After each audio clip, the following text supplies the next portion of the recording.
जय हिंद साथियों। आज हम टेंस के बारे में पढ़ेंगे और टेंस हम ऐसे पढ़ेंगे ताकि हमें एक टेंस पढ़ने के बाद सभी टेंस हम आसानी से बना पाएँ और एक एक क्रम से उसको हमें फॉलो करते हुए चलना होगा और जो चीज़ें हमें बताई जाएंगी वीडियो में उसको अच्छे तरीके से अनुसरण करना होगा। तो आइए चलते हैं बोर्ड पे और देखते हैं हमें इन टेंस को कैसे पढ़ना है। और प्यारे साथियों, हमें एक टेंस को बड़े ध्यान से, बड़े बारीकी तरीके से हमें देखना है। अगर हम एक टेंस पे दोस्तों कमांड अगर बना लेते हैं तो यकीन मानिए कि हमें सभी टेंसों पे कमांड बन जाएगा। So basically what exactly need here is to focus one and only one tense. So let's comes to the board. So जैसे कि हम जानते हैं कि 3 टेंस होते हैं। पहला होता है आपका प्रेजेंट टेंस, दूसरा आपका होता है पास्ट टेंस और तीसरा होता है future tense.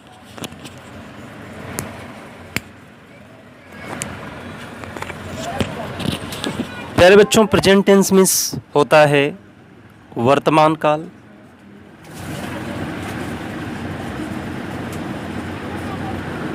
Past tense means होता है भूतकाल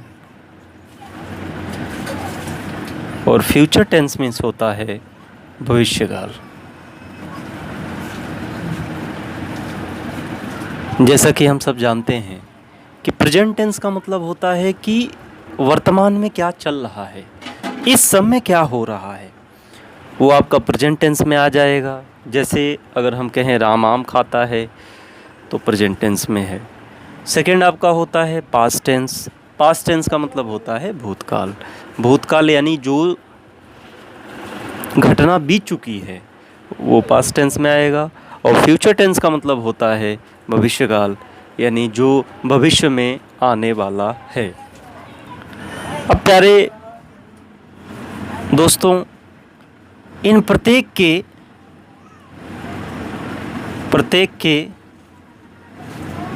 4 भाग होते हैं। सो हम उन्हें देखेंगे, एक को देखेंगे और तीनों के साथ वो लग जाएगा। तो पहला जो होता है प्रेजेंट, पहला सबका सेगमेंट जो होता है इंडेफिनिट टेंस होता है। दूसरा आपका होता है कॉन्टिन्यूअस टेंस होता है। तीसरा आपका होता है परफेक्ट टेंस और चौथा होता है my dear friends perfect continuous tense.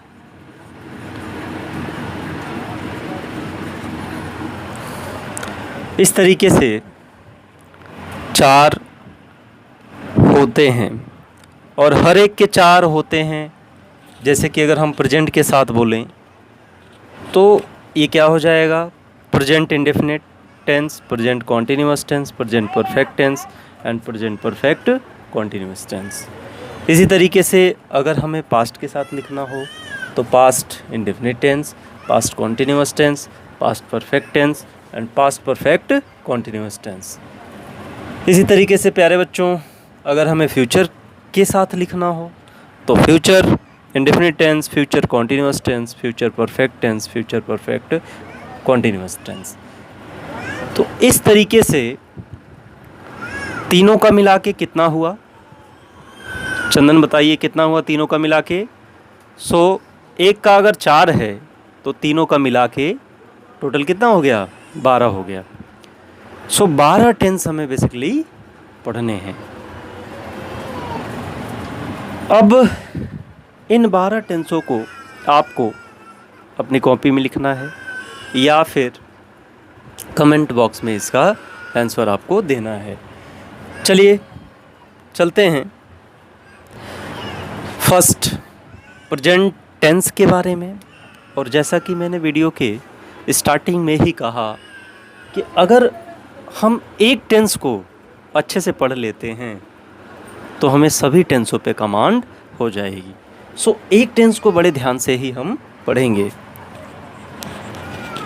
इसको पढ़ने से पहले प्यारे बच्चों हमें ये जान लेना ज़रूरी है, जैसे कि सभी जितने भी इंसान हैं सबका ढांचा क्या होता है, सेम होता है, बट उनके ऊपर जो मेकअप होता है वो अलग अलग होता है, जिसकी वजह से चेहरा थोड़ा डिफरेंट दिखता है, बट ढांचा तो सबका सेम ही होता है। ठीक उसी तरीके से जितने भी हमारे सेंटेंस या टेंस होते हैं सबका ढांचा सेम होता है। अब आइए देखते हैं कि एग्जैक्टली ढांचा होता कैसा है।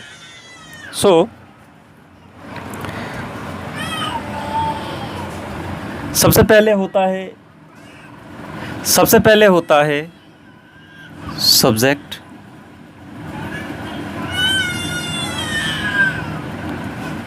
उसके बाद होता है माय डियर फ्रेंड वर्ब, और लास्ट में होता है ऑब्जेक्ट।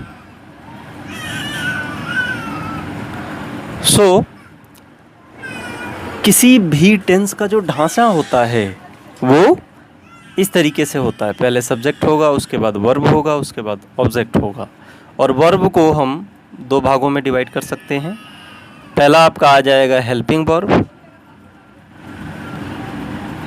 वर्ब, और दूसरा आ जाएगा my dear friends main verb.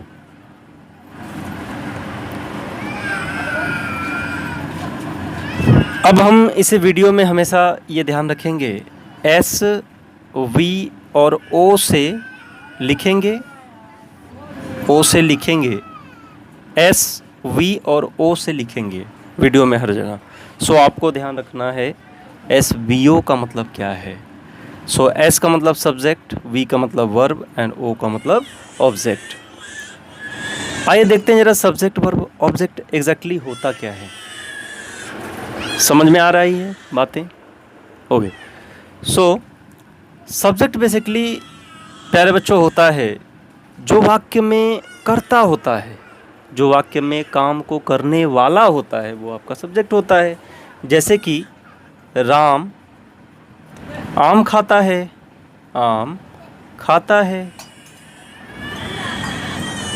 तो इसमें प्यारे बच्चों हो जाएगा काम कौन कर रहा है, तो राम कर रहा है।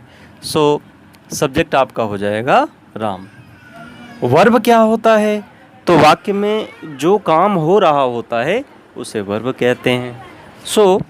इसमें क्या काम हो रहा है, तो खाने का काम हो रहा है, इसलिए जो है वर्ब क्या हो जाएगा, खाना।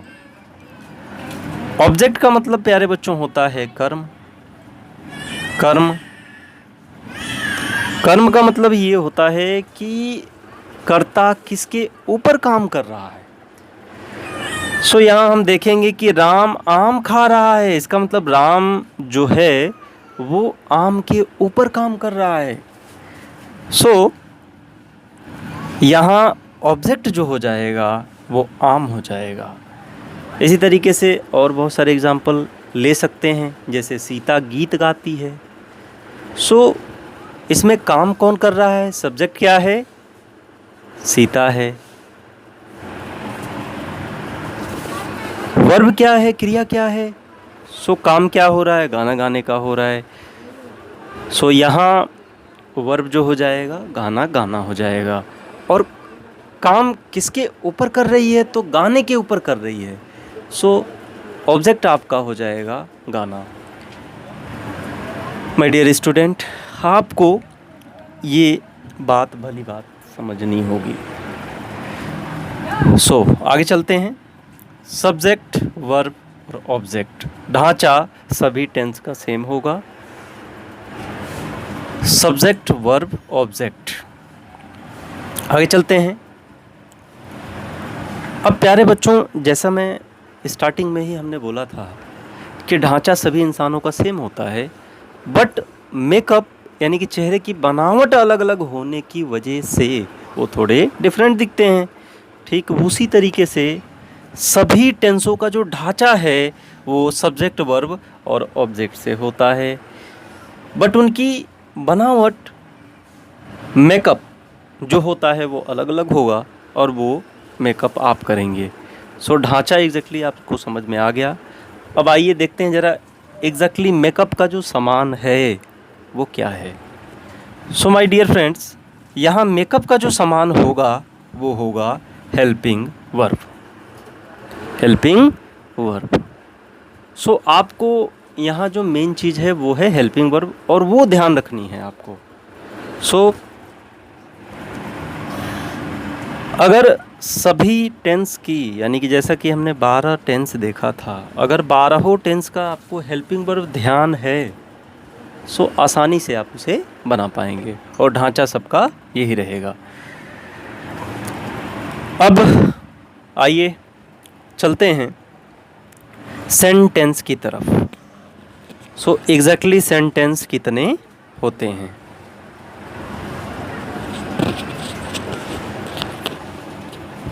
नीचे सो डियर स्टूडेंट,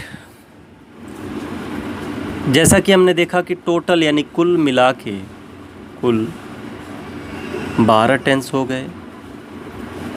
अब देखते हैं हर एक के सेंटेंस कितने होते हैं। ओके, सो हर एक के सेंटेंस कितने होते हैं। First sentence my dear friends होता है ऑफर्मेटिव सेंटेंस। ऑफर्मेटिव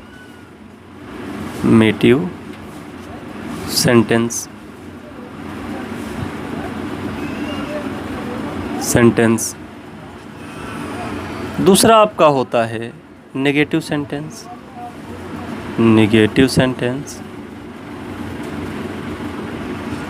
तीसरा आपका होता है इंटेरोगेटिव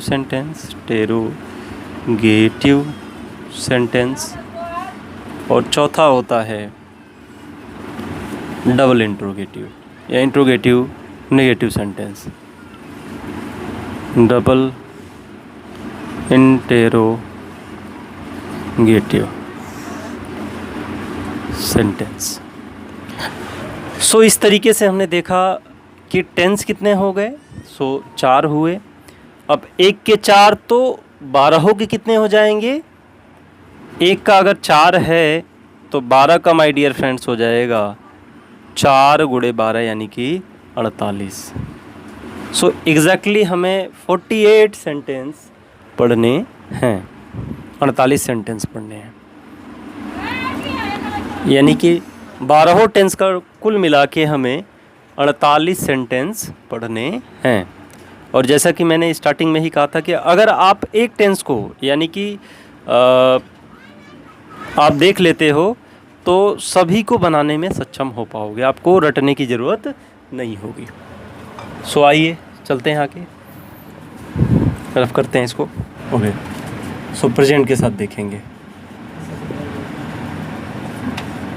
प्रेजेंट इंडेफिनिट टेंस।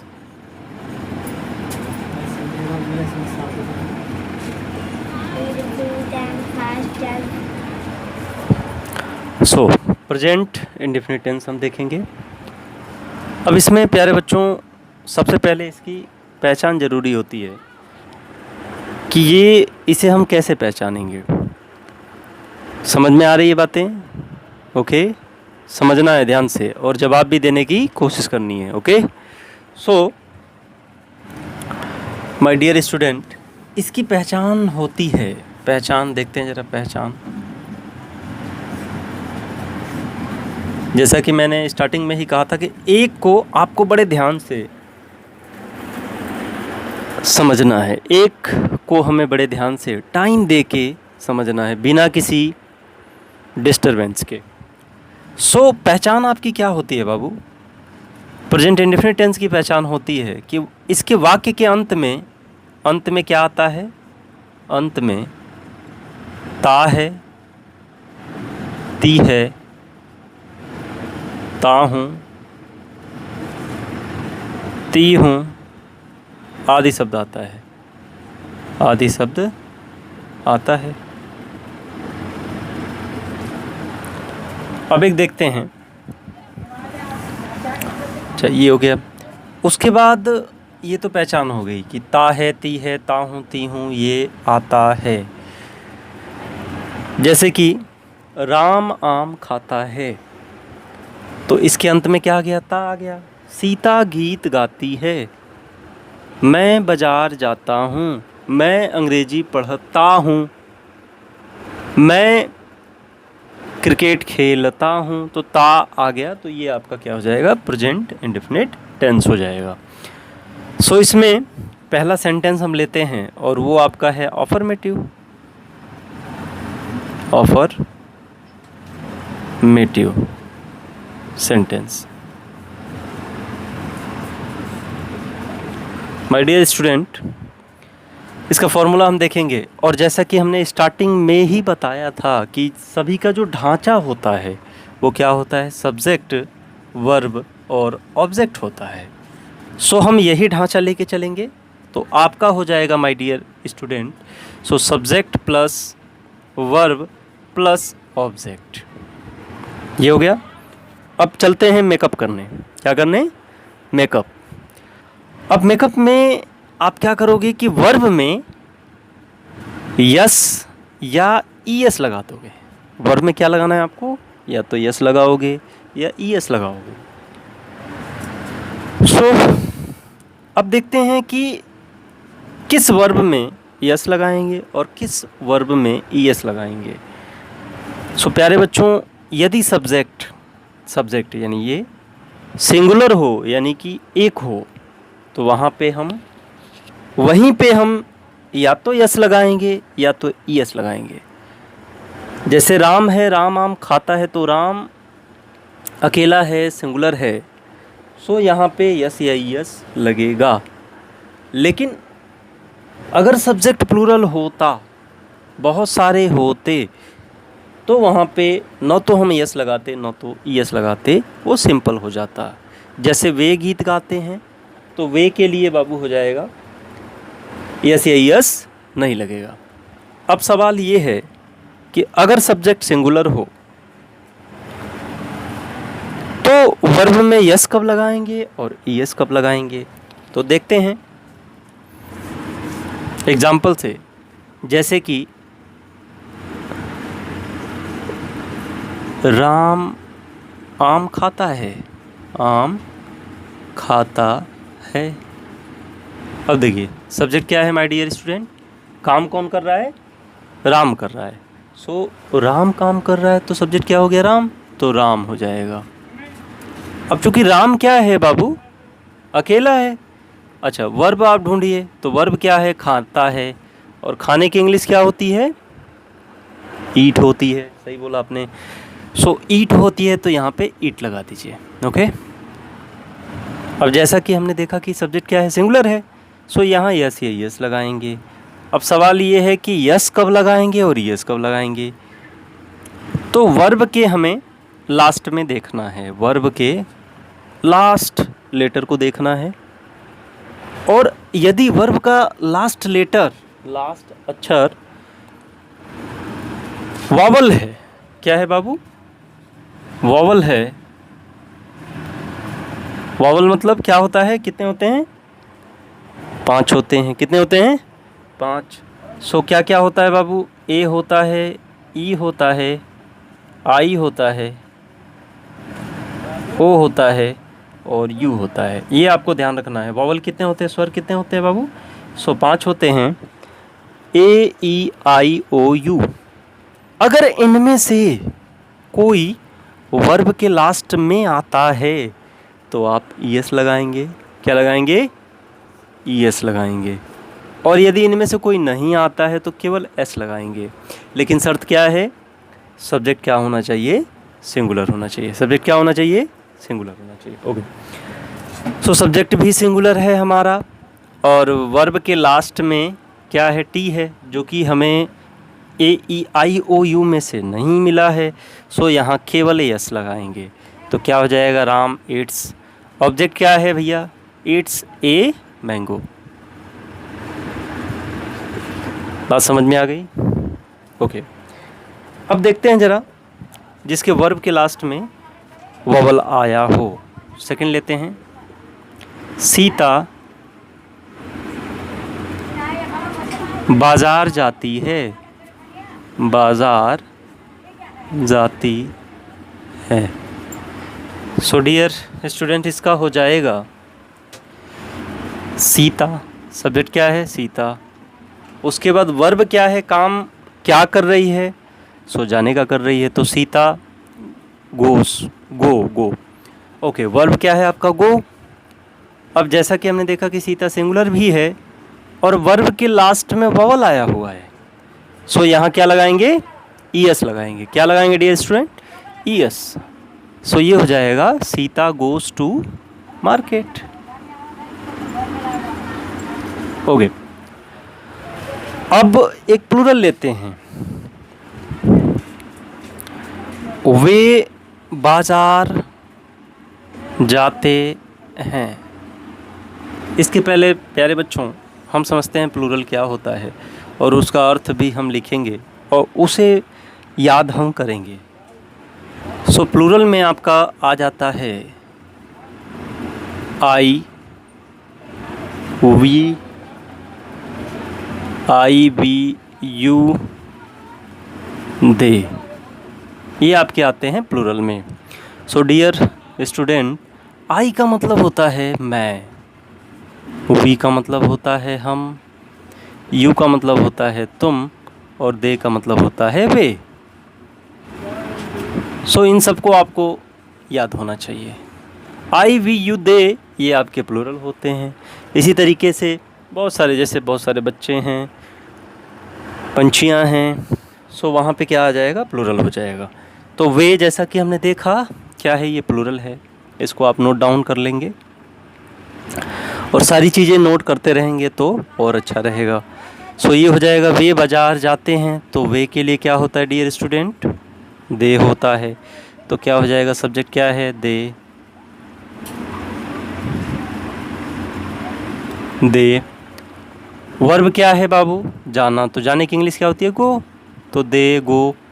अब चूंकि सब्जेक्ट क्या है, प्लूरल है, सो इसमें यस या यस कुछ नहीं लगाएंगे, तो सिंपल हो जाएगा they go to market, they go to market. So dear student, इस तरीके से हमने एक टेंस का एक सेंटेंस हमने कंप्लीट किया। फर्स्ट सेंटेंस आपका हो गया अफर्मेटिव सेंटेंस। अब नेगेटिव सेंटेंस की तरफ चलेंगे और इसी का हमें नेगेटिव बनाना है। अब नेगेटिव सेंटेंस के लिए बाबू क्या हो जाएगा, negative sentence. So negative sentence के लिए फॉर्मूला क्या हो जाएगा, इसी में चेंजेस करेंगे जैसा कि मैंने स्टार्टिंग में ही बताया था, आपको बस थोड़ा थोड़ा मेकअप करना है। सो बनावट आपकी यही रहेगी। माय डियर स्टूडेंट, आपको ये ध्यान रखना है कि नेगेटिव सेंटेंस हो या इंट्रोगेटिव सेंटेंस हो, वहाँ पे हेल्पिंग वर्ब का आप काम आएगा।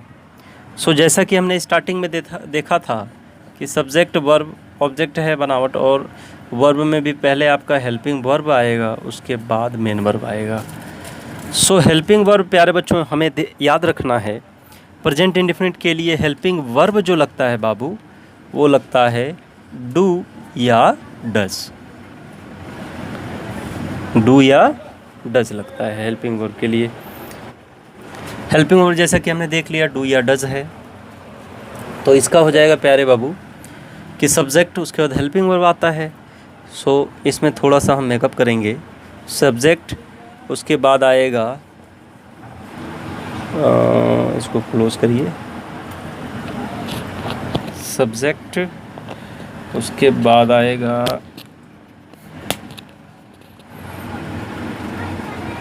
डू या डज, उसके बाद आपको पता ही है नॉट है तो नॉट लगाएंगे हम।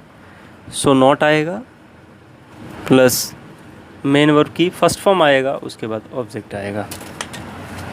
सो हमने बेसिकली क्या किया, देखिए सब्जेक्ट वर्ब की जगह आप जानते ही हैं दो तरीके के verb, helping verb and main verb. तो हेल्पिंग वर्ब हमने डू डज लगाया, उसके बाद नॉट लगाएंगे, उसके बाद मेन वर्ब और लास्ट में ऑब्जेक्ट। और ये ध्यान रखेंगे कि मेन वर्ब में एस ई एस नहीं लगेगा। क्यों नहीं लगेगा?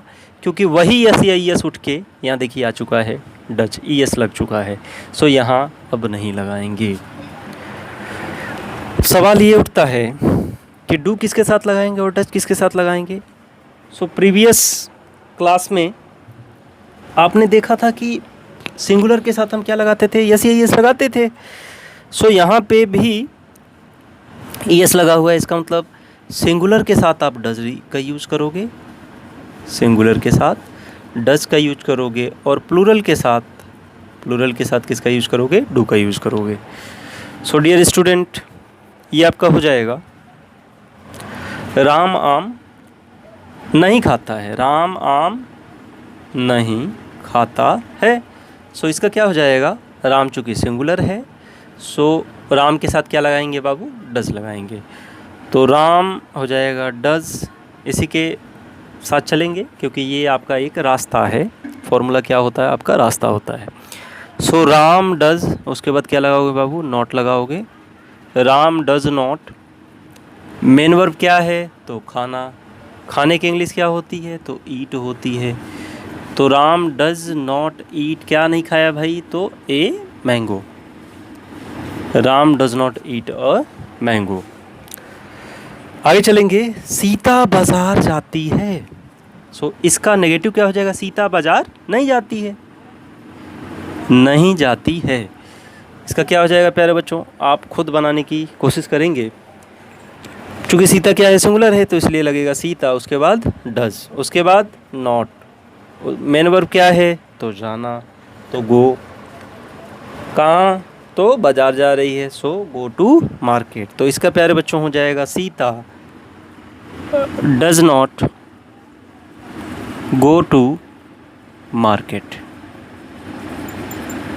आगे देखते हैं, वे बाजार जाते हैं, तो इसका नेगेटिव क्या हो जाएगा, वे बाजार नहीं जाते हैं, वे बाजार नहीं जाते हैं। तो इसका हो जाएगा दे। अब देखिए डज लगा रहे थे सिंगुलर के साथ, सो डू के साथ क्या प्लूरल के साथ क्या लगाएंगे, डू का प्रयोग करेंगे। और प्लूरल का मतलब अभी अभी हमने देखा, आई वी यू दे, इसे आपको याद कर लेना है माय डियर स्टूडेंट। आई का मतलब मैं, बी का मतलब हम, यू का मतलब तुम, एंड दे का मतलब वे। So they do not go to market. So ये हमारा नेगेटिव कंप्लीट हुआ। टाइम कितना हो गया इसमें, आधा घंटा हो गया। सो अब इसे हम क्लोज करेंगे और अगले दिन 2 हम सेंटेंस देखेंगे। जय हिंद साथियों।